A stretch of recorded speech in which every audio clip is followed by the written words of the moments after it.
Hey everybody, I wanted to take a minute and talk to you a little bit about what I have going on today.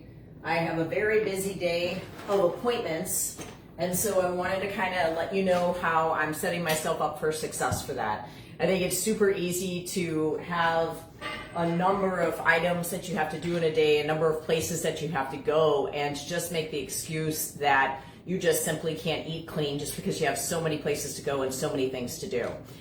Today is a normal work day for me, but instead I'm going to have a treatment done in the morning that is going to help me to do some lymph release. And then at noon today, I'm going to go to a Chinese medicine practitioner for the first time. And I'm going to spend several hours there. And then on my way home, I'm going to stop by the gym and I'm going to work for 2 hours. And then I'm going to come back this evening to my house and I'm going to meet someone to actually go over a work project, and they will be at my house until 9 o'clock this evening. So I'm getting ready to leave the house and I won't be complete until 9 o'clock this evening. So I'm not just going to leave the house and have no idea what I'm going to eat. There's just absolutely no way I can function that way, and there's absolutely no way that I can ultimately end up having a successful, healthy day if I did that. So what have I done? Well, I've prepared myself, and I prepared myself for this last night. I didn't prepare myself for this, this morning. I just put everything in the cooler. Because of the lymphatic treatment, I actually have 6 bottles of water that I'm taking with me. And then knowing that I'm working with the Chinese medicine practitioner, I don't know how much fluid I should be consuming after him. So I went ahead and brought some extras. I'll drink 2 of those bottles of water as soon as I get done with my lymphatic treatment. Then in my cooler here, I have my salmon, which I will eat cold because that actually tastes just fine cold. And I've already put my sea salt on it.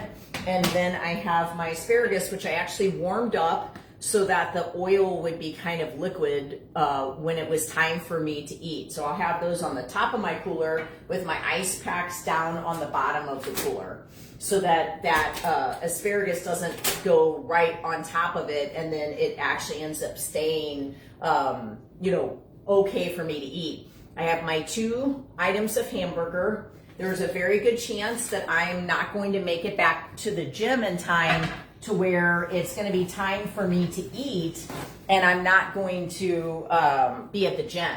So what I'm going to do is I'm going to bring my own paper towels, and I am going to stop by Quick Trip. I know where all of the Quick Trips are, but I Google closest Quick Trip to my current location, and I'm going to stop by Quick Trip and use my own paper towels. I have my own silverware that I'm going to bring with me, and I'm going to go in there and I'm going to get my asparagus, and I'm going to get my hamburger warmed up. So that way when I'm at the gym, I can walk into the gym and I can go right to my appointment. I could not leave the house and not have this prepared. If I left the house without this prepared, what would I eat? Would I go through some sort of random drive-through and then ultimately end up with a headache, end up with skin issues, end up with gut issues for the rest of the day based off of whatever I would end up encountering in that food? Would I end up just not feeling well for the rest of the day because I didn't get my food in a timely manner? Would I end up starting a pattern of cravings or desires because I had too large of a gap in between my meals? All of these items are possible. Where did they start? What's at the root of it? What originated the craving? What started the imbalance? The decision to leave the house and not have a plan. Okay, that's when it started.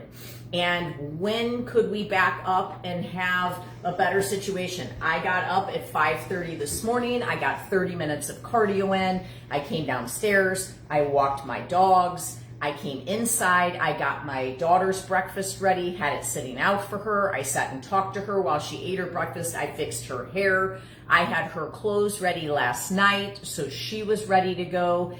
And then I went upstairs, finished getting myself ready, took a bath, finished getting myself ready, and now I'm ready to walk out the door. Some of that stuff had to be done last night. I made my lemon water this morning. I made my coffee with collagen this morning, but some of that stuff had to be done last night to ensure the success of today. Don't lay on the sofa tonight and not know what you're going to do tomorrow. It's up to you. You are the one that's in control here. I don't care how busy you are. I just went through my entire day of all the things that I have to do.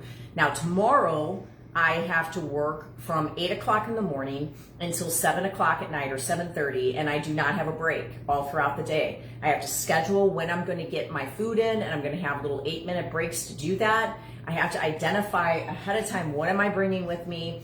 What do I need for tomorrow? I cannot do that tomorrow morning because I'll be getting my daughter ready, I'll be getting my dogs ready, and I have to leave too early to be able to try to attempt to do that. So understand that it doesn't matter how busy you are. If you put a plan in place, you will be less anxious, okay?